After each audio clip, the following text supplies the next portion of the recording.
कहानी की शुरुआत से पहले हमें बताया जाता है कि वर्ल्ड दो किंगडम में डिवाइडेड है। पहला है किंगडम ऑफ व्हाइट और दूसरा है किंगडम ऑफ डार्कनेस, और दोनों ही किंगडम को उनकी रानी रूल करती है। और कहानी की शुरुआत होती है और हम देखते हैं कि व्हाइट किंगडम की रानी जो कुछ किंगडम ऑफ डार्कनेस की बुरी पावर से फाइट कर रही होती है अपने किंगडम को बचाने के लिए। फिर हम देखते हैं अंबनी कहानी के हीरो को, जिसके नाम पूरी कहानी में बताया ही नहीं गया है, तो हम उसे जॉन बुलाएंगे।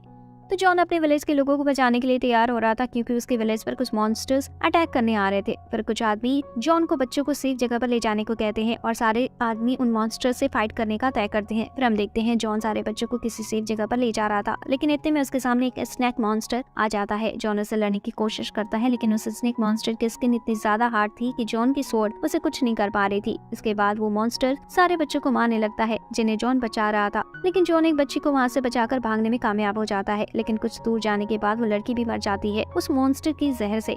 जब जॉन अपने विलेज वापस आता है और वो देखता है कि उसका विलेज पूरी तरह से डिस्ट्रॉय हो चुका है और सभी लोग मर भी चुके हैं।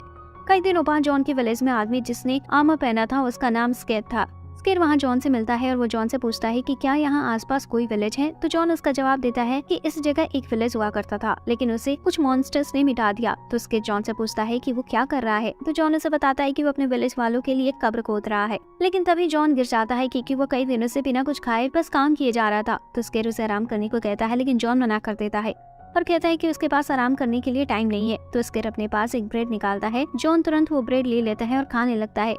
फिर उनके बीच बातें शुरू होती है। तभी जॉन स्कार को बताता है कि किंगडम ऑफ डार्कनेस और व्हाइट दोनों ही एक दुनिया से है, तो उन्हें दोस्ती बनाकर रखनी चाहिए जिससे दुनिया अच्छे से चलती रहे। और साथ ही जॉन बताता है कि उसकी सबसे बड़ी विश यही है कि दुनिया में सब खुश रहें। ये सब बातें सुनने के बाद उसके जान की तरफ एक स्वॉर्ड फेंकता है और इससे फाइट करने को कहता है। फिर इसके जॉन को बताता है कि अगर उसे अपने इस सपने को पूरा करना है तो उसे ताकतवर बनना होगा और साथ ही उसे किंगडम ऑफ डार्कनेस का किंग भी बनना पड़ेगा, जिससे वो शांति ला सकता है।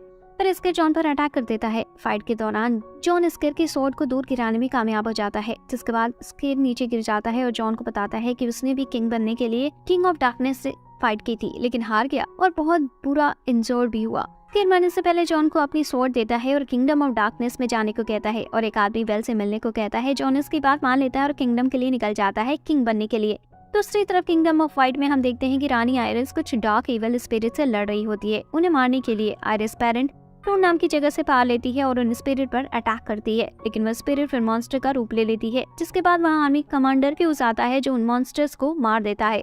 कुछ दिनों बाद हम देखते हैं कि हमारा hero John darkness of kingdom में पहुंच जाता है और वो वेल्स को भी ढूंढ लेता है। फिर वेल्स जॉन से पूछता है कि ये स्वॉर्ड उसे कहां से मिली। तो जॉन उसका जवाब देता है कि जिस इंसान ने उसे स्वॉर्ड दी थी वो अब मर चुका है। ये सुनते ही वेल्स जॉन पर अटैक करने के लिए तैयार होता है। लगता है कि ये सब जॉन ने ही किया था। उसी रात हम देखते हैं कि किंगडम ऑफ व्हाइट पर किसी बड़े मॉन्स्टर ने अटैक कर दिया है, जिस मॉन्स्टर का नाम बॉल है। तो उसकी रानी आयरिस उसे फाइट करने के लिए वहाँ पहुँच जाती है। किंगडम ऑफ एल्स, जिसका नाम एलेंटिया है, वो वहाँ पहुँच जाता है बॉल से फाइट करने के लिए। एलेंटिया अपने मैजिक से बॉल पर अटैक करता है, लेकिन उसके किसी भी अटैक से बॉल को कुछ नहीं हो रहा था। बॉल एलेंटिया पर अटैक करने वाला ही था, जिसकी वजह से एलेंटिया को ऐसा लगता है कि आज उसका आखिरी दिन है। लेकिन इतने में रानी आयरिस वहाँ पहुँच जाती है और अपनी फुल पावर से बॉल पर अटैक कर देती है, लेकिन आयरिस के अटैक से भी बॉल को कुछ नहीं होता। तो आयरिस पेरेंट रूट की पावर को यूज करने का सोचती है, लेकिन एलेंटिया आयरिस को पेरेंट रूट की पावर को यूज करने से रोक देता है। बताता है कि इससे रूट कमजोर भी हो सकता है। बॉल को कोई भी उससे फाइट करने लायक नहीं दिखता, तो वो वहाँ से चला जाता है। फिर हम फाइट से कुछ दिनों के बाद का सीन देखते हैं। एक लड़की ग्रोजा अपने कुछ सोल्जर के साथ कहीं जा रही थी, लेकिन तभी उनके ऊपर कुछ मॉन्स्टर्स अटैक कर देते हैं। ग्रोजा अपनी अमेजिंग पावर से सभी को मार देती है, लेकिन एक मॉन्स्टर बच जाता है और ग्रोजा पर पीछे से अटैक कर देता है। लेकिन तभी जॉन वहाँ आ जाता है और उस मॉन्स्टर को मार देता है, जिसके बाद ग्रोजा जॉन से उसके बारे में पूछती है। तो जॉन बताता है कि वो एक कैंडिडेट है किंगडम ऑफ डार्कनेस किंग के लिए। फिर ग्रोजा जॉन को रेस्टोरेंट में बातें करने के लिए कहती है और जॉन भी उसके साथ चला जाता है। रेस्टोरेंट में ग्रोजा बात करते हुए जॉन को बताती है कि उसे होने वाले कंपटीशन में हिस्सा लेना चाहिए, क्योंकि वो किंग बनने के लिए नंबर 1 कैंडिडेट है, और साथ ही बताती है कि जीतने वाले को ब्लैक स्वॉर्ड भी मिलेगी। फिर जॉन भी मान जाता है हिस्सा लेने के लिए। जॉन वेल से पूछता है कि क्या वो उसे देखने आएगा फाइट में, लेकिन वेल्स मना कर देता है और बताता है कि उसे किंग के साथ ही कुछ काम है। वेल्स जॉन के कंपटीशन के लिए प्रोत्साहन करता है, जिसके लिए जॉन उसे थैंक्स करके वहाँ से चला जाता है। फिर हम कंपटीशन का दिन देखते हैं। ग्रोजा सभी को रूल समझाती है। फर्स्ट राउंड में सभी को मॉन्स्टर से फाइट करनी होगी और जो फर्स्ट राउंड में जीतेगा वो सेकंड राउंड में जाएगा। फिर ग्रोजा बताती है जो जीतेगा उसे ये लेजेंडरी ब्लैक स्वॉर्ड मिलेगी। फिर फर्स्ट राउंड शुरू होता है और जॉन आसानी से सभी मॉन्स्टर को मार देता है और सेकंड राउंड में पहुंच जाता है। फिर सेकंड राउंड में जॉन की फाइट एक लड़की एडल से होती है। जॉन एडल को भी हरा देता है और कंपटीशन जीत जाता है, जिसके बाद जॉन को लेजेंडरी ब्लैक स्वॉर्ड मिलती है।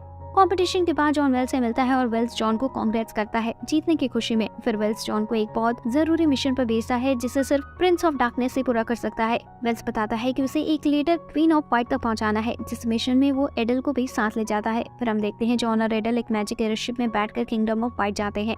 वहाँ पहुंचकर वो फ्यूज से मिलते हैं। वो पहुंचते ही फ्यूज उनके ऊपर तलवार तान देता है, लेकिन बात बिगड़ने से ही पहले एडल अपनी बातों से सब संभाल लेता है। फ्यूज को उनके ऊपर पूरा भरोसा तो नहीं होता, लेकिन फिर भी वो उन्हें रानी तक ले जाता है। जिसके बाद हम देखते हैं कि उस लेटर में साथ ही मिलकर बॉल से फाइट करने के लिए लिखा होता है, जो रानी पढ़ती है। फिर जॉन और एडल से कहती है कि वो उसका जवाब कल देगी। फिर हम अगले दिन का सीन देखते हैं जहाँ रानी आयरिस जॉन से पूछती है कि इस कॉन्ट्रैक्ट से क्या फायदा होगा। तो जॉन उन्हें बताता है कि इस कॉन्ट्रैक्ट से लाखों लोगों की जान बच सकती है। जो भी बॉल के अटैक से मारे जा रहे हैं वो सभी बच सकते हैं। जॉन की बातों से आयरिस कन्विंस हो जाती है, जिससे पहली बार किंगडम ऑफ डार्कनेस और किंगडम ऑफ व्हाइट एक साथ काम करते हैं बॉल को हराने के लिए। जिसके बाद हम देखते हैं कि queen iris kingdom of darkness पर पहुंच जाती है और देखती है कि उनकी आर्मी भी बॉल से लड़ने के लिए तैयार थी। इतने में वहाँ बॉल भी आ जाते हैं और डार्कनेस के सोल्जर उस पर अटैक कर देते हैं, लेकिन उनकी अटैक से बॉल को कुछ नहीं होता। फिर वो अपने एक अटैक में ही सारी आर्मी को खत्म कर देता है। वहाँ सिर्फ वेल्स और ग्रोजा बचते हैं। बॉल उन्हें भी मार नहीं जा रहा होता है। इतने में वहाँ किंग ऑफ डार्कनेस आ जाता है और उन्हें बचा लेता है। जिसके बाद किंग ऑफ डार्कनेस और बॉल की फाइट स्टार्ट हो जाती है, लेकिन किंग भी ज्यादा कुछ नहीं कर पा रहा था बॉल को हराने में। लेकिन क्वीन आयरिस अपने मैजिक से बॉल को पकड़ लेती है। फिर दोनों मिलकर बॉल को एक वॉल्केनो में कैद कर देते हैं।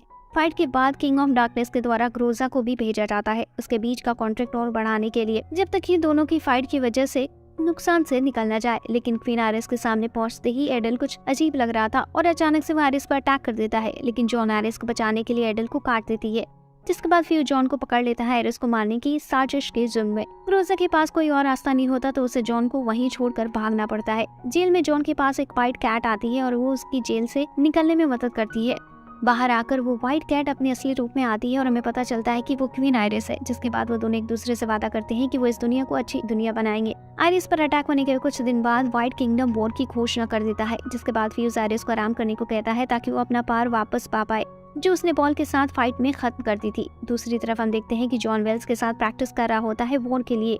जॉन वेल्स से पूछता है कि उसकी क्या सोच है वॉर के लिए। वेल्स उससे बताता है कि वो इस बारे में कुछ नहीं कर सकता। फिर हम देखते हैं कि ग्रोजा वहां आ जाती है और उनकी बातें रुक जाती है। ग्रोजा जॉन को बताती है कि उन दोनों को किंग ने काम दिया है, उन्हें मॉन्स्टर को मार कर आना है जो आगे चलकर उनके किंगडम को नुकसान पहुंचा सकता है। जिसके बाद जॉन और ग्रोजा उस जगह पहुंच जाते हैं जहां उस मॉन्स्टर को होना था। कुछ कमजोर मॉन्स्टर को मारने के बाद ग्रोजा पर एक बड़ा सा मॉन्स्टर अटैक कर देता है, जिसकी वजह से वो नीचे गिरने ही वाली थी, लेकिन जॉन उसे गिरने से बचा लेता है। जिसके बाद जॉन उस बड़े मॉन्स्टर से फाइट करता है जो थोड़ा स्ट्रॉन्ग था, लेकिन आखिरी में जॉन उसे मार ही देता है। फिर सीन शिफ्ट होता है और हम व्हाइट किंगडम देखते हैं जहाँ डार्क किंगडम ने अटैक कर दिया था। अपने किंगडम को हारता देख आयरिस अपनी पूरी पावर लगाकर किंगडम को एक शील्ड से बचा लेती है, लेकिन अपना सारा मैजिक यूज करने की वजह से वो बहुत कमजोर हो जाती है। फिर आयरिस को रिकवर करने के लिए आता है और कुछ ही समय में आयरिस रिकवर भी कर लेती है और वो वॉर में फिर से पहुंच जाती है।